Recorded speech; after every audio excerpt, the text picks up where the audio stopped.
네, 감사합니다.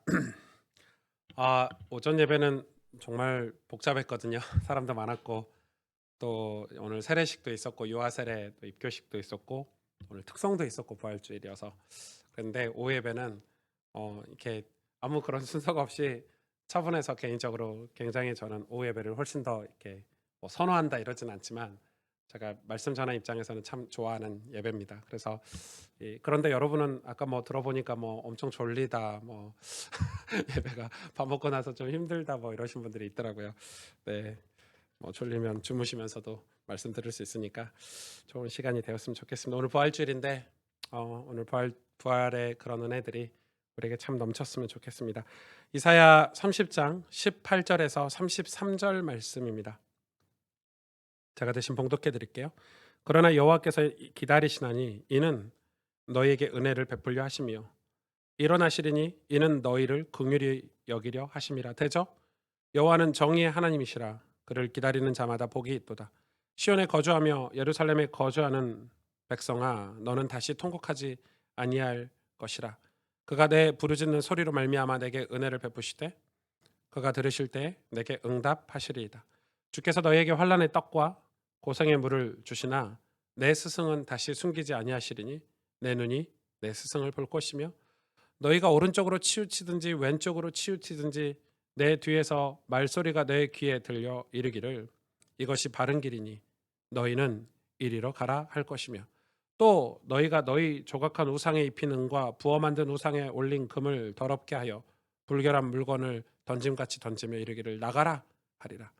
내 땅에 뿌린 종자에 주께서 비를 주사 땅이 먹을 것을 내며 곡식이 풍성하고 기름지게 할 것이며 그날에 내 가축이 광활한 목장에서 먹을 것이요 밭가는 소와 어린 나귀도 키와 쇠스랑으로 까부르고 맛있게 한 먹이를 먹을 것이며 크게 사륙하는 날 망대가 무너질 때 고산마다 준령마다 그 위에 개울과 시냇물이 흐를 것이며 여호와께서 자기 백성의 상처를 싸매시며 그들의 맞은 자리를 고치시는 날에는 달빛은 햇빛 같겠고 햇빛은 일곱 배나 되어 일곱 날의 빛과 같으리라. 보라, 여호와 이름이 원방에서부터 오되 그의 진노가 불붙듯하며 빽빽한 연기가 일어나듯 하며 그의 입술에는 분노가 찼으며 그의 혀는 맹렬한 불 같으며 그의 호흡은 마치 창이라여 목에까지 미치는 하수 같은즉 그가 멸하는 키로 열방을 까부르며 여러 민족의 입에 미혹하는 재갈을 물리시리니 너희가 거룩한 절기를 지키는 밤에 하듯이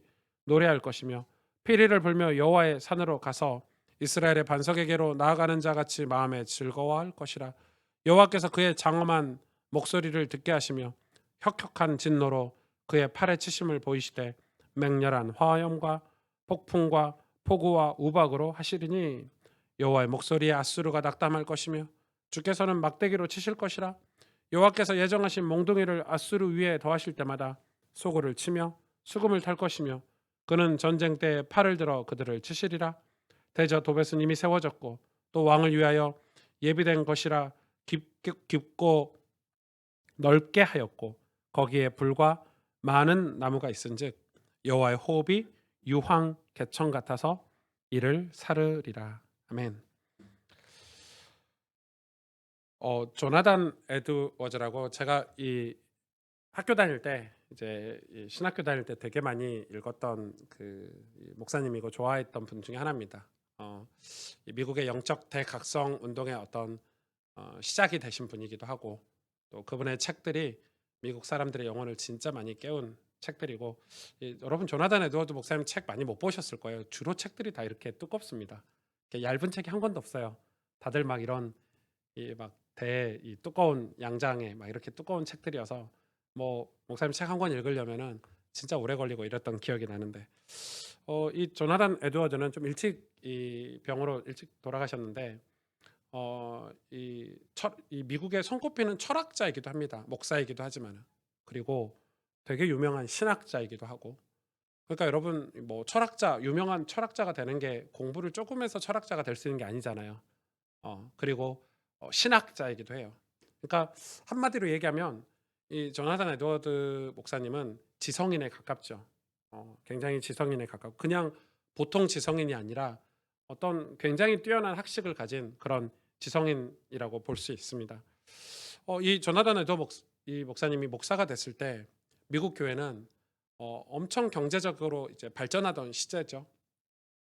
청교도들이 미국에 와서 교회를 먼저 세우고 그리고 학교를 세우고 어떤 신앙 중심의 공동체를 세워가다가 이제 어느 정도 그게 자리를 잡고 나서 미국의 경제적으로 엄청난 부흥이 일어났습니다. 하나님이 축복해 주셔가지고 미국이 엄청 강대국이 되는 과정 속에 신기하게 미국이 그렇게 경제적으로 부흥할 때 교회는 타락하기 시작했습니다. 진짜 아이러니하죠. 교회가 타락하기 시작했는데 성령의 일을 우선시하던 미국 사람들이 이제 육신의 일을 더 관심을 많이 가졌고 천국 복음이나 뭐 부활 신앙이나 이런 단어들보다 현세, 이 땅, 우리가 살고 있는 이 밟고 있는 이 땅의 유토피아를 건설하는데 훨씬 더 많이 관심을 가지던 시절입니다.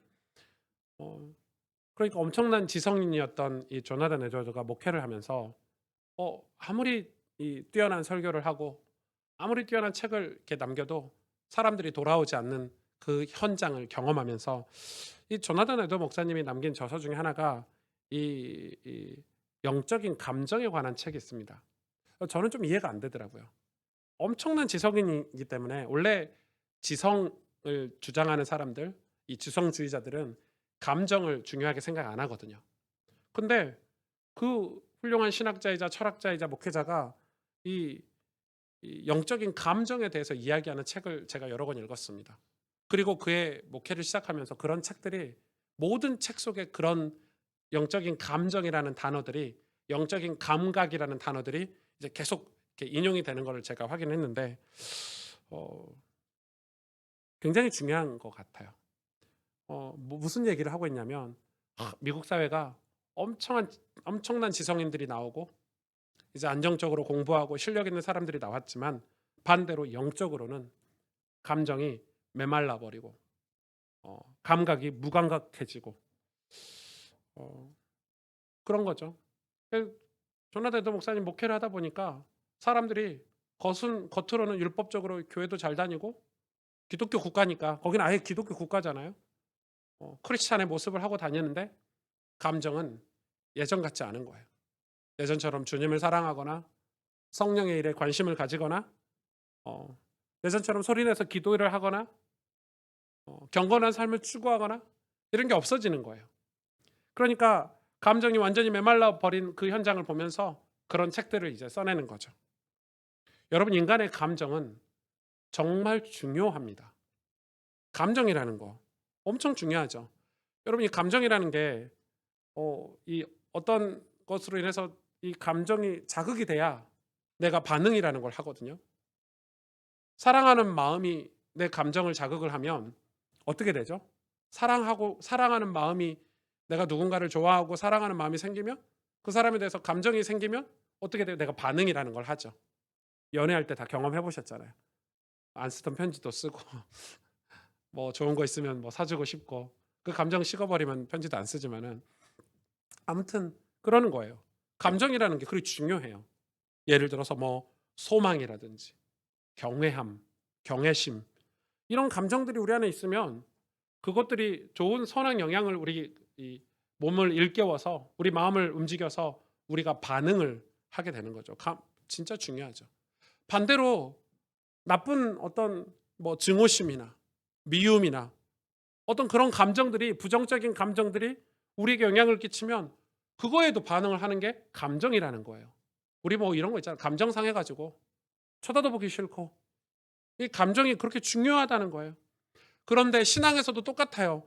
어떤 죄인이라도 하나님의 진리가 그의 영혼을 움직이지 않으면 아무런 변화가 일어나지 않고 구원을 갈망하면서 살지도 않는 거예요.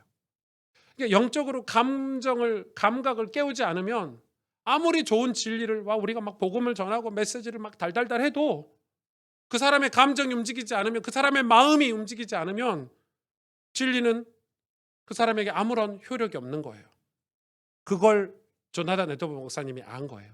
그래서 그 똑똑한 지성인이 책 쓰기 바쁜 사람이 강의하러 다니기 바쁜 사람이 교회 안에 있는 권사님들 믿음의 사람들과 매일 밤 기도 모임을 했다는 거예요.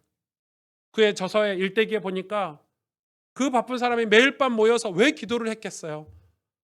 그 일은 성령이 아니고서는 할 수 없는 일이기 때문에. 성령이 아니고서는 할 수 없는 일이 우리 내면에서 일어나는 일인 거예요. 여러분, 우리 진짜 많이 경험하잖아요. 우리 남편, 믿지 않는 아내, 믿지 않는 우리 자식, 믿지 않는 부모, 아무리 들들들 볶고 교회 가자고 해도, 예수 믿자고 해도 속에 경일기예요. 그런데 진짜로 하나님이 만져주시면, 성령께서 역사하시면, 우리가 평생 눈물로 기도했더니 하나님이 어느 날 사건을 통해서 그 사람이 주님 앞에 돌아오는데, 우와, 걷잡을 수가 없어요. 제가 시대 영적인 그런 부흥기를 공부하고 있거든요. 지금 교회사. 제가 이제 뭐 이렇게 교회가 10주년 정도 되면 책을 한 권 내려고 해요. 공부를 계속 하고 있는데 틈틈이 그 영적인 부흥기를 이렇게 살펴보면 지성인들이 중요한 역할을 한 게 맞아요.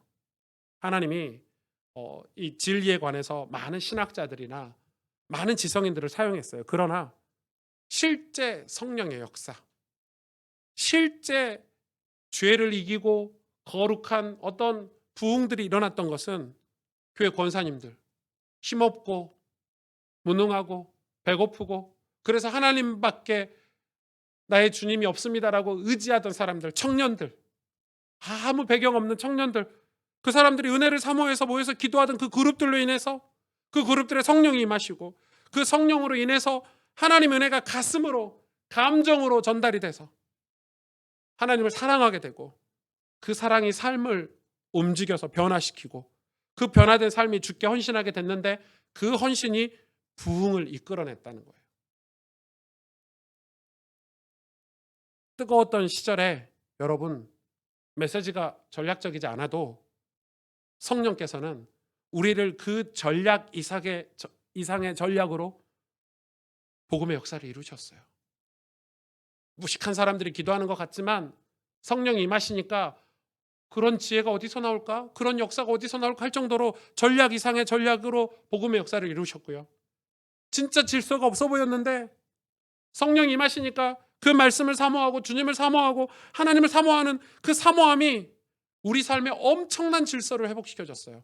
남편은 아내를 사랑하게 되고 아내는 남편을 존경하게 되고 부모는 자식을 올바른 길 가도록 훈육하고 자식들은 부모를 공경하고 이런 교회 안에도 서로 사랑하고 서로 돕고 이런 질서들이 그게 뭐 당회가 뭐 교역자들이 모여서 회의한다고 그게 가능합니까, 여러분? 신기하죠. 성령이 임하셨는데 그 질서 없는 공동체 질서들이 회복되고 우리 삶의 질서들도 회복돼요. 집 나갔던 사람이 돌아오고 알코올 중독자가 죽게 돌아오고 이런 질서들이 성령이 임하시니까 주님을 사모하는 마음, 사랑하는 마음으로 그런 기적과 같은 질서들이 회복되는 거예요. 그게 지성인이 하는 일이 아니란 말이에요. 가진 게 없어 보였지만 진짜 가난하던 시절에 영적 부흥기를 살펴보면 뜨겁게 기도했거든요. 주님, 나는 가진 게 없어요. 주님밖에 없어요.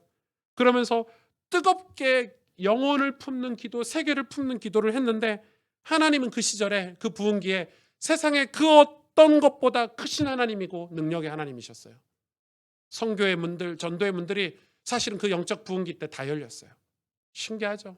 가난한 사람들인데 얼마나 어디서 그런 능력이 나왔는지 모를 만큼 그 뜨거운 사랑을 가지고 교회를 부흥시켰는데 그게 여러분 영적인 부흥기를 공부하다 보니까 그런 특징들이 다 똑같아요. 놀랍게 똑같아요. 무슨 말입니까? 우리는 어느 순간 너무 계산적이에요. 조나단 에드워드 목사님이 미국 교회를 그렇게 평가했어요. 성도들이 너무 계산적이에요. 목사에게 바라는 것도 너무 계산적이에요. 신앙이 계산적이에요. 그리고 목사의 설교는 너무 허황됐어요. 그 계산들을 다 맞춰서 설교를 하다 보니까 너무 허황됐어요. 지성이 좋지만 그 지성인들이 자기들의 요구를 또 그 지성인들이 교회 안에 들어와서 자기들의 요구를 이야기하는 동안에 목사님들은 목회자들은 그 요구를 받아들여서 지성인들이 교회를 이끌어가요. 지성인들이 교회를 리더해가요. 그러는 동안에 실제로 성령의 역사를 경험하는 시간들은 점차 줄어들고 있어요. 어떻게 생각하십니까, 여러분? 우리는 뜨겁게 다시 기도해야 되지 않겠습니까? 우리의 영적인 감정들이 되살아나고 우리의 영적인 감각들이 다시 깨어나야 되고, 그게 지금 말도 안 되는 이 어지러운 세상 속에서 우리가 해야 될 일인 거예요. 지금 이 남유다는 역사상 가장 혼란스러운 시기를 살고 있어요. 주변 국가들, 여러분 보세요. 북이스라엘이 망했다니까요. 아수르가 쳐들어와서 무섭겠잖아요. 겁날만 하죠. 자기 민족이고 자기 동포인데, 자기들보다 우리는 지파가 1개, 2개고 거기는 지파가 많고 돈도 많고 땅도 넓은 북이스라엘이 힘없이 무너졌기 때문에 남유다 입장에서는 우린 땅도 좁고 자원도 없고 물도 없어가지고 물도 수로로 끌어다 쓰는 그런 이 연약한 조그만 땅덩이잖아요, 남유다는. 그리고 정세도 혼란스러워요. 막 아수르 일어났다가 막 애굽이 일어났다가 주변 정세가 얼마나 혼란스러운지. 그런데 그들이 뭘 의지했어요? 지성인들을 의지했어요. 그들의 회의를 채택했어요. 그런데 하나님은 그런 남유다에게 오늘 회복의 메시지, 진짜 사랑의 메시지, 하나님의 진심을 오늘 본문에 보여주시는 거예요. 18절에 보니까 그러나 너희가 애굽과 언약을 맺어서 너희가 패망할 것 같은데 그러나 이거죠. 그러나는 앞에 내용을 전제로 하고 그러나니까 여호와께서 기다리시나니, 하나님이 기다리신대요. 이는 너희에게 은혜를 베풀려 하시며, 하나님이 기다리시는 이유가 뭐냐면 은혜 베풀려고. 하나님이 지금도 기다리시는데 뭐 하시려고 기다리시냐면 은혜를 베푸시려고. 일어나시리니, 하나님 직접 일어나신대요. 보좌에서 뭐 하시려고요? 너희를 긍휼히 여기려고. 대저 여호와는 정의의 하나님이시니라. 하나님 공의의 하나님이시니라. 그를 기다리는 자마다 복이 있도다. 그러면서 19절에 이렇게 말씀하고 있어요. 시온에 거주하며 예루살렘에 거주하는 백성아, 너는 다시 통곡하지 아니할 것이라. 얼마나 많이 통곡했는지 남유다가. 이게 좋은 눈물이 아니라 불안하고 두렵고 북이스라엘이 망하고 곧 아수르가 쳐들어올 것 같으니까 통곡한 거거든요. 그런데 뒤에 보세요. 그가 내 부르짖는 소리로 말미암아 내게 은혜를 베푸시되 그가 들으실 때 내게 응답하시리라. 하나님은 기다리신대요. 우리가 기도하는 걸 기다리신대요. 우리가 부르짖는 때를 기다리신대요. 하나님 그냥 주실 수 있어요. 그냥 아수르 물리쳐 주실 수 있고 우리가 아무것도 하지 않아도 하나님 우리를 보호해 주실 수 있는 분이시지만, 그러면 우리는 영원히 연약한 어린아이와 같은 신앙생활을 해야 돼요. 거룩한 존재로 정금같이 단련될 기회가 없는 거예요. 그래서 이런 환란 속에서 하나님 우리를 기다리신대요. 뭐 하도록요? 기도하도록, 은혜를 사모하도록, 하나님께 간구하도록, 하나님 우리를 도와달라고 부르짖도록. 그러면은 그 기다릴 때 하나님은 그래서 정의의 하나님인 거예요. 공의의 하나님이신 거예요. 우리에게 은혜를 베푸신대요. 심지어 자리에서 벌떡 일어나셔서 우리에게 긍휼을 베풀어 주신대요. 우리가 하나님 편에 섰을 때, 하나님을 가까이 했을 때 하나님 우리에게 은혜를 베풀어 주신대요. 그런데 우리는 지금 이런 기도가 사라지고 있어요. 역설적으로 말하면 기도를 안 한다는 말은, 겉으로 기도를 안 한다는 말은 마음속으로도 믿음이 점차 사라지고 있는 거예요. 영적인 감각들이, 감정들이 메말라지고 있는 거예요. 우리가 기도를 하지 않는 거는 그만큼 은혜를 경험하지 못하고 있는 세대를 산다는 거예요. 솔직하게 말씀드리면 전 고등학교 때, 대학교 때 진짜 은혜를 많이 받았거든요. 뭐 그때는 뭐 누가 교회 와라, 뭐 기도해 와라, 뭐 좀 기도 좀 해라, 은혜 좀 받아라 이런 말을 들어본 적이 없어요. 그 듣기 전에 그렇게 저한테 말하는 사람도 없어요. 제가 제일 은혜를 많이 받았기 때문에. 저는 이렇게 두 번째 자리도 앉아본 적이 없어요. 진짜로요. 항상 이 앞자리. 은혜를 그렇게 사모했어요. 그런데 제가 목사가 돼서 전 깜짝 놀랐어요. 제가 그런 줄도 몰랐어요. 제가 목사가 돼서 제가 그렇게 부패하고 부정하고 이중적이고 타락한 마음으로 산다는 걸 제가 그런 삶을 살 줄 몰랐는데 그런 마음으로 살고 있더라고요. 고등학교 때, 대학교 때 순수하게 주님을 사랑하고 기도하고 은혜 받던 그게 다 사라지고 어느 순간에 겉모양에 치중하고 살고 있는 거예요. 그리고 자세히 들여다봤더니 하나님 은혜로 제 영혼이 병들고 있고 하나님의 은혜에서는 진짜 멀리 이렇게 떨어진 느낌? 하나님과 내 사이가 정말 멀다고 어느 날 느꼈어요. 진짜 그것도 은혜죠. 보통은 그대로 가버리는데 그 인생 그대로 가서 되는데 저는 어떤 계기를 통해서 그 모습을 보게 됐어요. 작은 개척교회고 별 볼 일 없는 목사고 배경이 없잖아요. 그런데 지금은 외롭지 않거든요. 고독하지 않거든요. 왜냐하면 하나님 주신 은혜가 훨씬 커요. 하나님 주신 믿음이 그 어떤 세상의 제 환경이나 상황보다 훨씬 크기 때문에 괜찮은 거예요. 우리는 그런데 뭐라고 생각하냐면 은혜에서 멀어지니까 환경이 문제래요. 시대가 문제래요. 우리 가정이 문제래요. 부모가 내가 이런 집에 태어나지만 않았으면 이렇게 말하고 있어요. 내가 이런 집에만 태어나지 않았으면. 제가 진짜 많이 하던 말이거든요. 이런 집에만 안 태어났으면 내가 조금 더 잘 나가지 않았을까 뭐 이런 거. 그런데 아시죠? 그런 문제 없는 시대 없고 그런 문제 없는 가정 없습니다. 어쩌면 남유다처럼 저와 여러분들도 엄청나게 혼란스러운 시대를 살고 있는 것 같아요. 그러면 우리가 더 기도의 자리로 하나님께 은혜를 구하는 자리로 가야 되죠. 그런데 그렇게 가지 않고 있는 거예요. 그러니까 이런 퀘스천이 생기는 거. 우리가 진짜 하나님을 믿고 있나? 우리가 지성으로는 지식으로는 복음에 대해서 다 안다고 하지만 우리가 정말 하나님을 신뢰하고 있나? 이런 질문이 제 안에 요즘 너무 많아요. 하나님은 어떤 축복을 또 주시냐면 은혜를 받을 때 20절에서 22절에 보니까 주께서 너희에게 환난의 떡과 고생의 물을 주시나 내 스승은 다시 숨기지 아니하시리니 내 눈이 내 스승을 볼 것이며 너희가 오른쪽으로 치우치든지 왼쪽으로 치우치든지 내 뒤에서 말소리가 내 귀에 들려 이르기를 이것이 바른 길이니 너희는 이리로 가라 할 것이며 또 너희가 너희 조각한 우상에 입힌 은과 부어 만든 우상에 올린 금을 더럽게 하여 불결한 물건을 던진같이 던지며 이르기를 나가라 하리라. 우리가 은혜를 회복하고 나면 어떻게 멋있는 신앙인이 되냐면 오늘 본문처럼 스승이 다시 회복된대요. 그 전에 하나님은 스승을 숨겨버렸어요. 여기서 스승은 하나님 말씀 성경을 가리키는 스승이잖아요. 근데 그 스승을 다시 숨기지 않고 우리에게 보여주시고 우리의 눈이 스승을 보게 만드는데 뭘 주시냐면 환난의 떡과 고생의 물을 주신대요. 우리를 겸손하게 하신다는 거죠. 우리를 낮추신다는 거예요. 그래서 스승을 다시 회복시키신대요. 말씀을 가르쳐주고 말씀을 배우려고 하고 하나님의 뜻이 무엇인지 질문하려고 하고 여러분 이게 은혜 받는 삶의 변화된 삶이에요. 21절에 너희가 오른쪽으로 치우치든지 왼쪽으로 치우치든지 우리가 어떤 삶을 살든지 간에 뭐라고 얘기하냐면 네 뒤에서 말소리가 왜 들릴까요?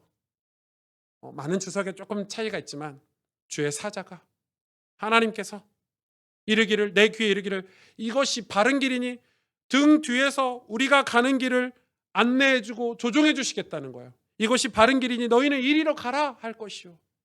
은혜를 받고 나면 하나님이 우리 등 뒤에서 우리의 배경이 되어주시고 우리를 인도해 주시며 우리에게 담대함과 용기를 주셔서 믿음의 길을 가게 하신다는 거예요. 22절에 보니까 심지어 이렇게 되죠. 너희가 조각한 우상에 입힌 은 거기 우상 위에 부은 금 얼마나 불안하면 남유다 백성이 우상에다가 은을 입히고 금을 부어가지고 섬겼을까요? 하나님 믿는 백성들이. 그런데 그걸 더러운 물건 취급해서 던지면서 이제 가라 나가라 한다는 거예요. 다 집어 던진다는 거예요. 그런 것들을. 하나님의 은혜를 받고 나니까 이제 세상이 두렵지 않은 거예요. 악한 영들이 흑암의 세력들이 두렵지 않은 거예요. 은혜를 받으면 어떻게 되죠? 우리 환경이 진짜 어려울 때 은혜를 많이 받아요. 주로 영적인 부흥기가 있었던 시절은 다 어려운 시절이었어요. 그때 은혜를 받는데 그 은혜가 어떻게 돼요? 우리를 올바른 길 가게 만들어요. 저는 그 영적인 부흥기를 공부하면서 이런 생각이 들었어요. 그래, 우리가 부족하고 연약하지만, 우리 교회 힘없는 교회지만, 배경 없는 교회지만, 별 볼 일 없다고 사람들이 그렇게 말할지언정 우리가 그렇다고 하더라도 올바른 길 가지 않을 이유가 없고, 부흥을 꿈꾸고 기도하지 않을 이유가 없다. 우리가 멋있고 괜찮은 크리스찬으로, 우리가 실력 있는 믿음의 사람으로 도전하지 않을 이유가 전혀 없다. 거룩하고 깨끗하고 동기 없이, 와, 정말 저 사람은 하나님과 함께 하는구나 라고 그런 축복된 삶을 우리가 살지 않을 이유가 없다.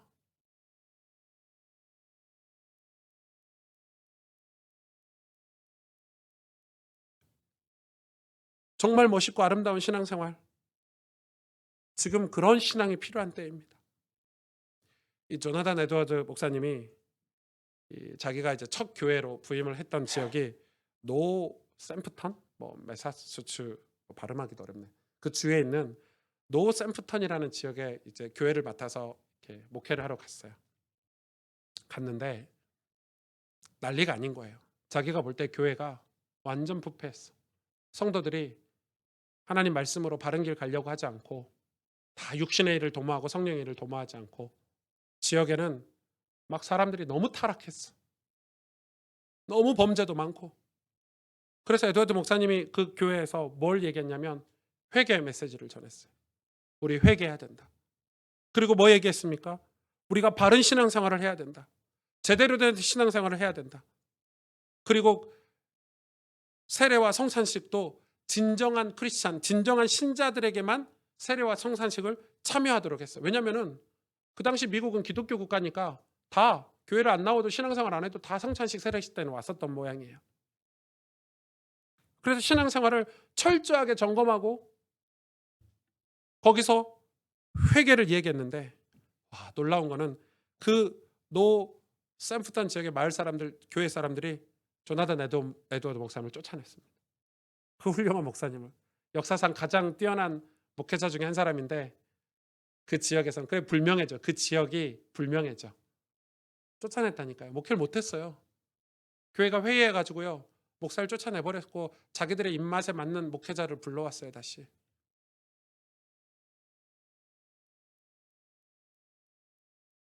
우리는 제대로 된 신앙생활을 해야 돼요.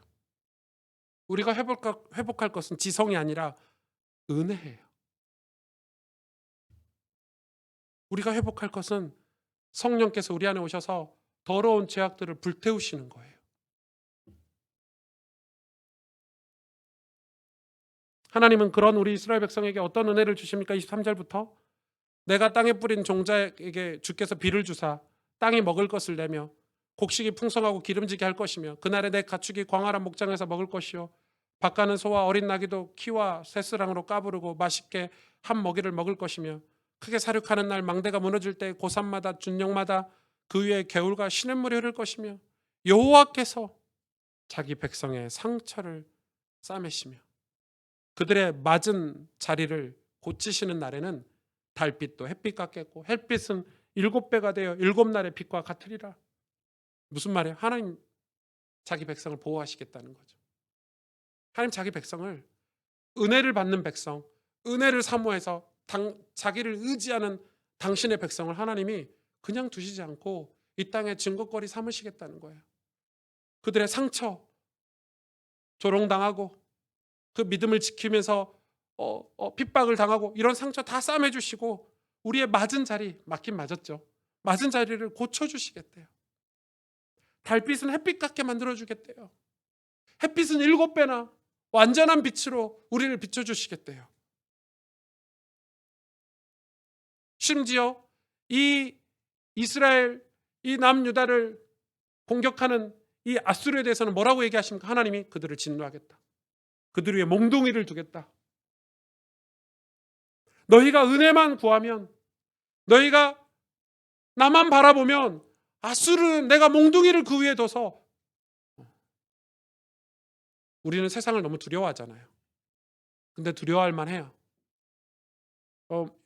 지난주에 보니까 미국에서는 뭐 작은 해프닝이라면 해프닝이고 미국의 문화일 수 있는데 사탄 운동화를 발매했어요. 보셨어요? 이 나이키 이 운동화 밑에 밑창에다가 자기 직원들 피를 한 방울씩 넣은 거야 실제로. 어우, 전 끔찍하더라고. 그 뮤직비디오 한번 봐보세요. 근데 그 미국의 탑 래퍼예요. 우리 BTS하고 합동 공연하고. 너무 BTS 좋아하지 마세요. 예. 합동 공연하고. 그 친구가 그 흑인 래퍼가 자기 직원들 그 피를 실제로 한 방울씩 받아가지고 운동화 밑창에 다 집어넣은 거예요.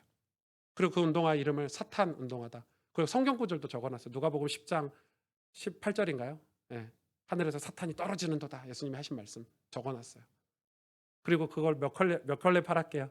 666컬레를 1018달러에 팔았어요. 다 의미 부여해서. 미국에서 이 난리가 났겠죠. 기독교 국가가. 그걸 판매 금지 신청을 내렸는데 이미 다 판매되고 그 법이 통과된 거예요. 여러분 그 666컬레가 뭐 판매된다고 해서 엄청난 영향을 끼치지 않을 거라고 생각하십니까? 저는 이미 그게 영향이 다 갔다고 보는 거예요. 왜? 그 래퍼는 유명한 동성애자예요. 심지어 그 래퍼를 추종하는 팬들 있죠. 팬텀. 그 팬들은 다 동성애로 전향한대요. 그게 우상이라는 거예요. 나는 동성애자가 아닌데 내가 좋아하는 가수가 동성애자니까 나도 동성애에 관심이 있는 거예요. 그게 문화예요.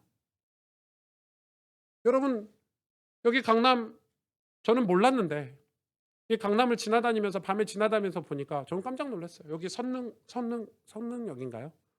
우와 이게 진짜 반문화구나. 와 거기 유흥가가 몰려 있는데 그게 우리 교회끼리 착하게 가만히 우리끼리 순진한 척하고 그냥 다 우리 마음 드러내지 않고 이렇게 좋은 옷 입고 교회 와가지고 예배드리면 그런 것들이 우리를 공격 안 합니까? 스며들지 않습니까? 우리 자녀들에게? 여러분 당장 직장만 가도 회사만 가도 직장 상사들이 동료들이 그걸 강요하면 안 할 수 없잖아요. 먹고 살아야 되니까. 지금 남유다 주변 상황이 그런 거라니까요. 하고 싶어서 하는 것도 있었겠지만 엄청나게 강력한 세력들이 리워야단의 세력들이 라합의 세력들이 그렇게 공격하는 거예요. 그런데 그걸 지성으로 우리가 회의해가지고 전략 잘 짜가지고 이겨보자. 되나요? 겨우 그게 한 게 뭔지 아세요? 남유다가?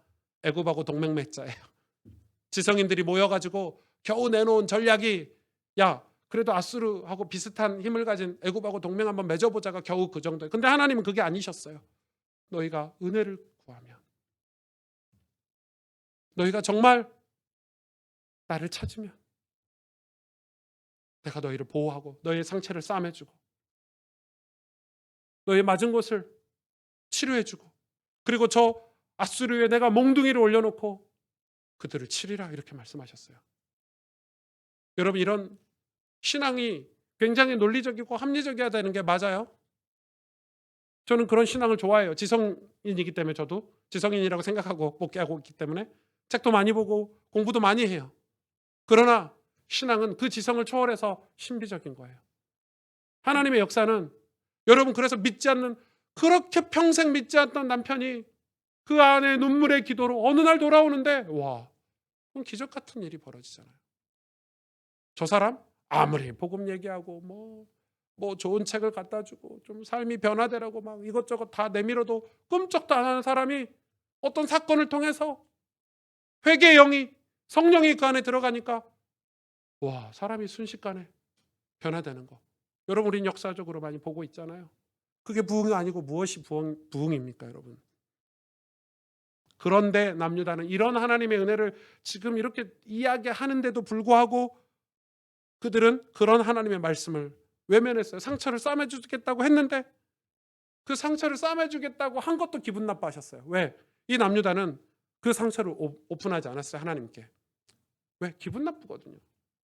아니 사람 앞에가 아니라 하나님 앞에 기분 나쁠 게 뭐가 있어요. 근데 자존심 상한다고 하나님께 오픈하지 않았어요. 감정이 완전 메말라 버린 거죠. 은혜가 바닥이 난 거죠. 그래서 자기들끼리 해결하겠다고. 하나님 필요 없어요. 선견자 치우세요. 선지자 우리 앞에 보내주지 마세요. 오히려 세상을 더 의지하고 오히려 더 교만하여 하나님을 대적했어요. 똑똑한 척 다 하고 산 거예요. 진짜 똑똑한 척하고 사는 거예요. 여러분 우리 그런 청년들 진짜 많잖아요. 똑똑한 척하고 사는 거. 그런데 그런 남유다를 하나님은 진노하셨어요. 아수르를 막대기 삼아서 남유다를 치셨어요. 하나님은 왜? 죄를 미워하세요. 하나님은 우상을 진노하시기 때문에 인간이 죄를 선택해서 간다면 하나님은 인간을 하셔서라도 그걸 그냥 두지 않으세요. 정의 하나님이시니까. 여러분 우리는 은혜를 허투루 받지 않아야 돼요.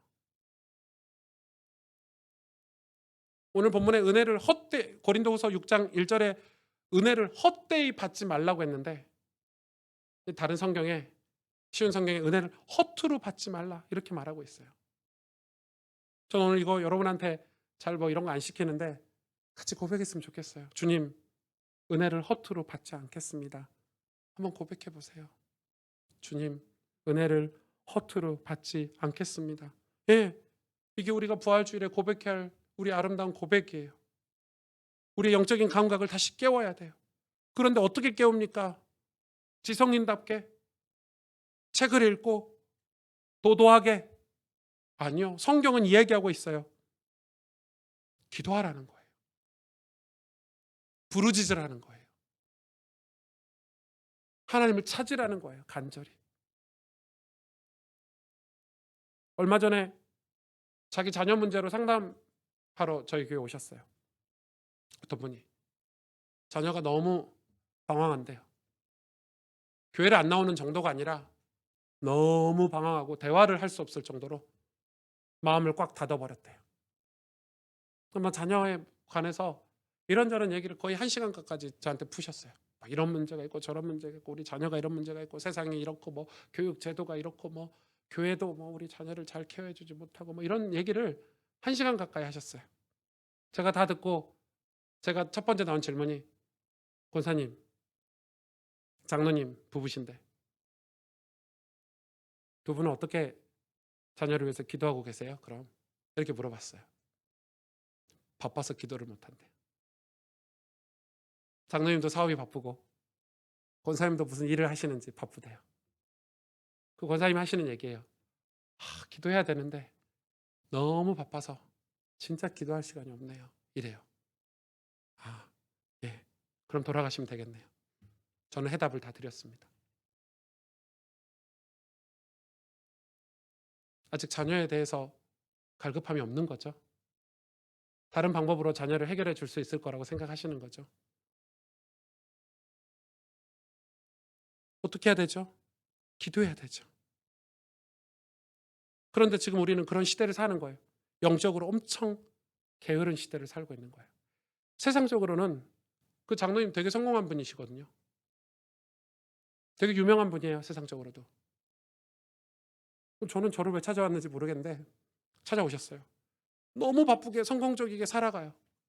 저는 이번 주에 새벽기도 오면서 깜짝깜짝 놀래요. 그 새벽에 차들이 얼마나 많은지, 얼마나 이 나라 사람들이 부지런하게 사는지. 새벽부터 뭐 하려고요? 성공하려고. 왜 뭐 하려고요? 자식들 키우려고. 뭐 하려고요? 조금 더 돈 많이 벌려고. 얼마나 부지런하고 열심히 사는데, 그런데 뭐는 게으르냐면 영적으로는 게으른 거예요. 그렇게 부지런하고 분주하게 살면서 성경 한 장 읽을 시간이 없대요. 하나님 앞에 무릎 꿇을 시간이 없대요. 합리적이고 논리적인 이유들이 있어요. 목사님 지금 시대에 지금 꼭 우리가 그렇게 기도해야 되냐면서. 목사님 우리가 꼭 그런 식으로 성경을 읽어야 되냐면서. 예. 그럼 어쩔 수 없죠. 남유다처럼 돼야죠. 하나님의 방법은 그건데. 우리 보고 깨어있으라는 건데. 기도하라는 건데. 기도의 자리를 나오지 않는 거예요. 우리 청년들 저 진짜 많이 경험했거든요. 대학교 때 막 하나님 앞에 헌신해요. 교회 가서 헌신하고 막 찬양팀도 하고 은혜를 받아요. 그리고 열심히 공부도 하고 해서 이 좋은 직장에 취직을 했어요. 삼성, 현대. 현대, 삼성 다니시는 분이 좀 기분 나쁘실까요? 지금 생각나는 게 그런 거밖에 없어. LG도 끼워주고 SK도 끼워주고 쿠팡, 네이버 다 끼워줄게요. 그런데 취직을 했어요. 취직해서 어느 날 갑자기 무슨 프로젝트 같은 걸 한대.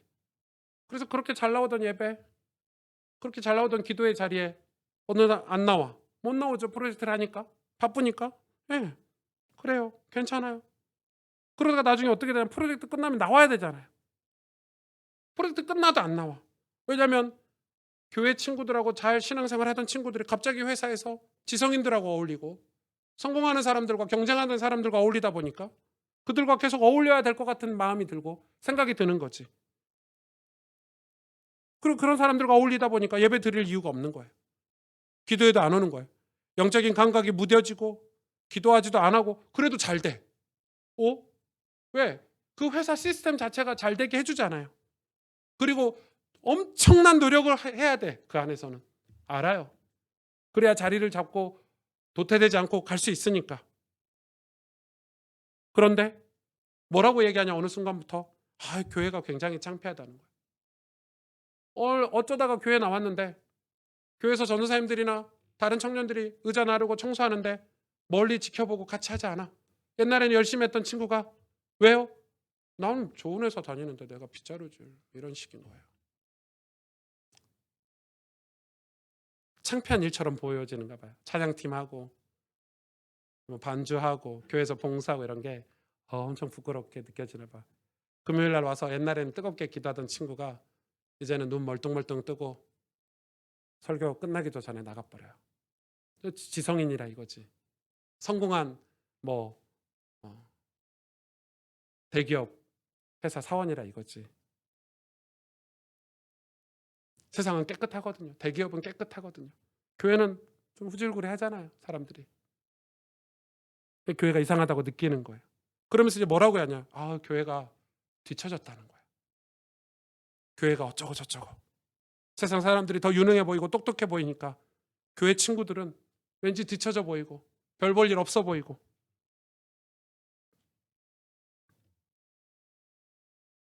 하나님은 은혜 받지 않는 사람을 사용하신 적이 역사상 단 한 번도 없습니다. 하나님은 은혜를 외면한 사람을 사용하신 적이 없습니다. 하나님은 영적인 감정, 즉 영혼의 진리가 새겨진 사람이 아니면 사용하시지 않습니다. 그게 정의의 하나님입니다. 공의의 하나님이십니다. 세상적으로 잘 나가고 세련될지는 모르지만 하나님 나라를 유업으로 이어받지는 못합니다. 저는 그래서 이 부분에 있어서 구원에 대해서 다시 생각해야 된다고 생각합니다. 정말 후회할 겁니다. 그 인생.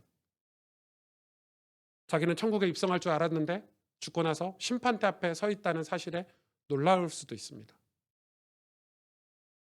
하나님 우리 인생을 다 삶아고 계십니다. 하나님을 배신하고 배반하고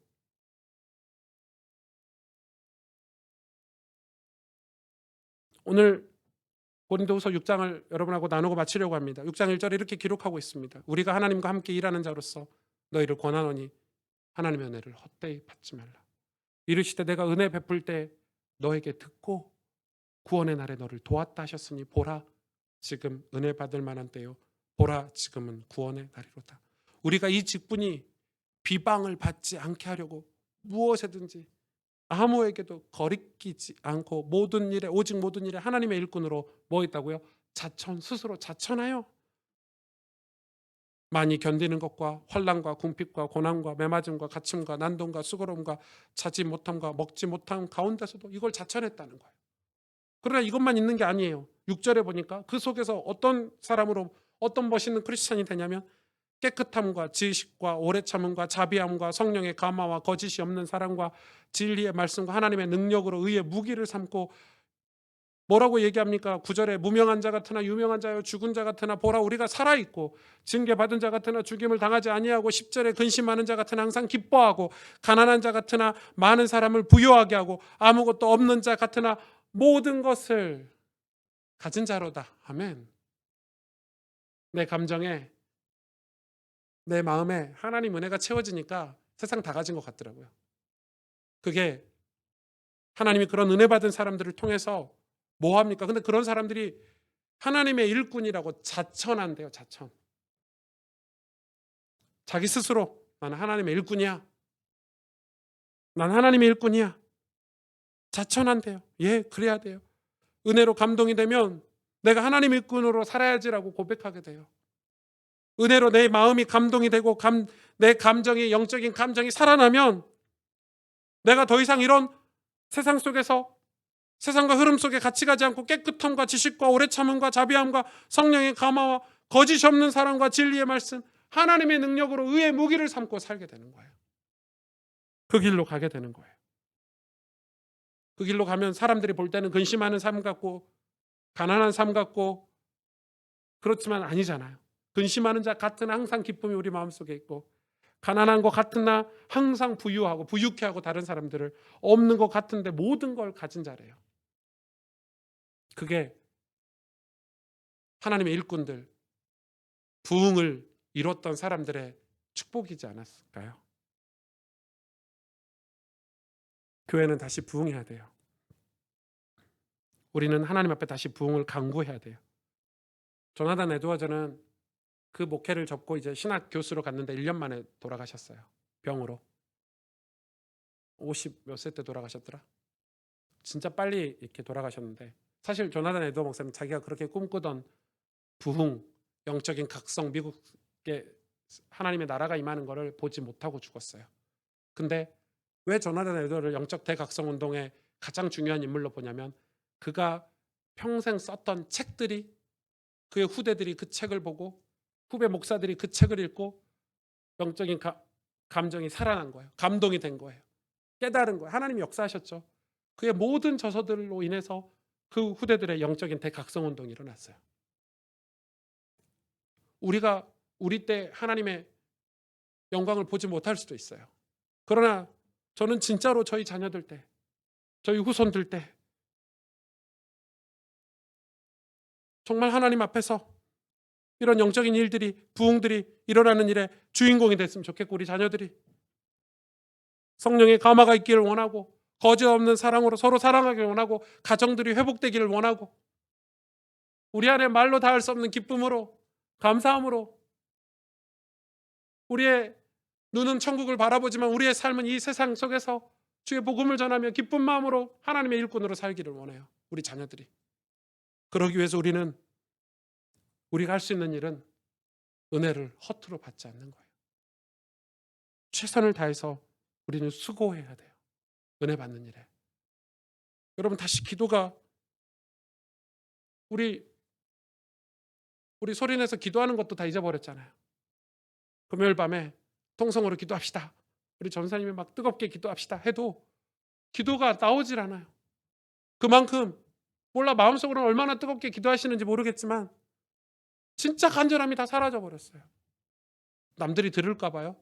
여러분 내가 하나님 앞에 기도하는데 남이 들을까 봐가 생각이 난다는 것 자체가 문제죠. 뭐 남이 내 기도를 듣든 말든.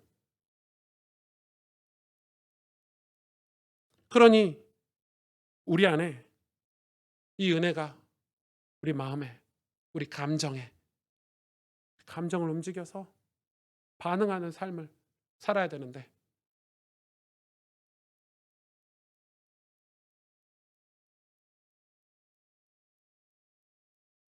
하나님이 이 남유다에게 주신 메시지가 오늘날 우리에게 주신 메시지라고 저는 확신합니다.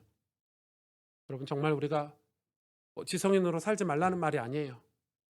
교회 일 전 최대한 논리적으로 하고 합리적으로 합니다. 회의하고 다 같이 모두가 다.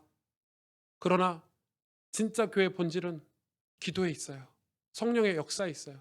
성령이 우리 마음을 움직여 주시지 않으면 우리가 회의한다고 해서 성도들이 하나님 일꾼으로 자천해서 일합니까? 우리의 마음을 누가 상처를 싸매줄 수 있습니까? 목사가 아무리 설교를 잘한다고 해서 우리가 매맞은 곳을 어루만져 줄 수 있습니까? 그건 하나님밖에 하실 수 있는 일이 아니에요. 그래서 조나단 에드워 목사님이 그 똑똑한 사람이 밤마다 권사님들하고 기도하는 거예요. 이 영혼들 구원해 달라고. 우리 자식들 저 죄악에서 건져 주게 해달라고. 여러분 이 기도가 없으면 요즘 시대는 근데 영적으로 너무 게을러요. 기도하지 않는 세대가 왔어요. 은혜를 받으려고 하지 않아요. 그러니 다 겉모양에만 치중하고 있고 우리 속사람이 하나님의 은혜로 인해서 변화되거나 새로워지거나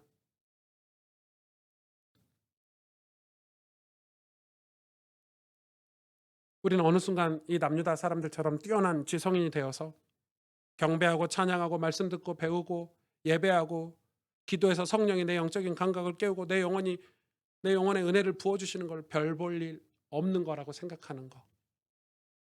엄청나게 영적으로 무기력하고 무감각한 거죠. 모든 문제를 다 지성으로 풀려고 해요. 엎드리지 않아요. 하나님 앞에. 진짜 기도하지 않아요. 왜죠? 왜 그럴까요? 하나님은 당신의 은혜를 사모하고 하나님 약속을 다시 붙잡고 일어나는 사람을 그냥 두시지 않아요. 은혜 베풀어 주시대요. 자리에서 벌떡 일어나서 긍을 베풀어 주시고 심지어 그를 기다리는 자에게 복을 베풀어 주시겠대요. 보호하시겠대요.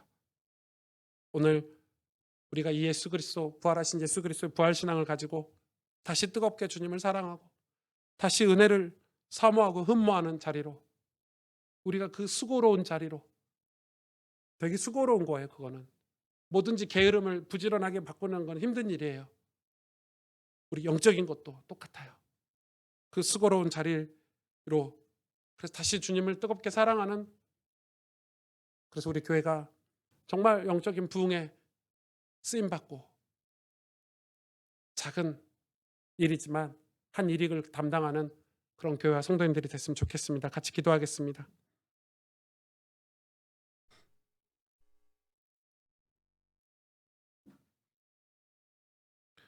우리는 어느 순간 뛰어난 지성인이 돼요. 지성인이 되지 말라는 말이 아니에요.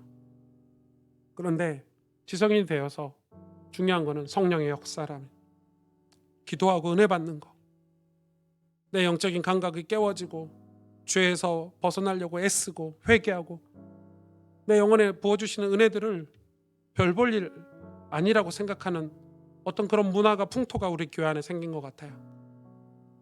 문제들이 많은데 그 문제들은, 온갖 문제들을 다 지성으로만 풀려고 해요. 해결하려고 해요. 모여서 머리를 맞대서 풀려고 해요. 맞아요. 그것도 필요해요. 그러나 하나님은 그런 모든 문제들을 은혜로, 당신의 역사로, 성령의 역사로 해결하길 원하세요. 왜냐하면 하나님이 원하시는 것은 구원이기 때문에, 하나님이 우리에게 원하시는 건 믿음이기 때문에 우리에게 믿음을 가지길 원하시고 구원을 깨닫기를 원하시는 거죠. 하나님은 지금도 구원을 위해 은혜를 베풀고 계세요. 지금도 그 은혜를 사모하고 흠모하는 자들에게 당신의 보좌에서 일어서서 은혜와 긍휼을 베풀어 주신다고 약속하셨어요. 자기 백성의 상처를 싸매어 주시고 보호하시고 인도하시겠다고, 이 세상 속에서, 험난한 세상 속에서 지켜주시겠다고 약속하셨어요. 우린 다시 은혜의 자리로, 다시 뜨겁게 주님을 사모하고 사랑하는 자리로 가기를 원해요. 하나님, 우리를 붙잡아 주시고 인도해 주옵소서. 우리에게 이 용기를 허락해 주옵소서. 정말 주님만 따라갈 수 있도록, 주님만 높이는 삶을 살 수 있도록 하나님 우리에게 은혜를 베풀어 주옵소서. 오늘 말씀을 기억하면서 우리 하나님 앞에 간절히 말씀을 붙잡고 내 영혼을 위해서 같이 기도하겠습니다. 하나님 감사합니다. 주님,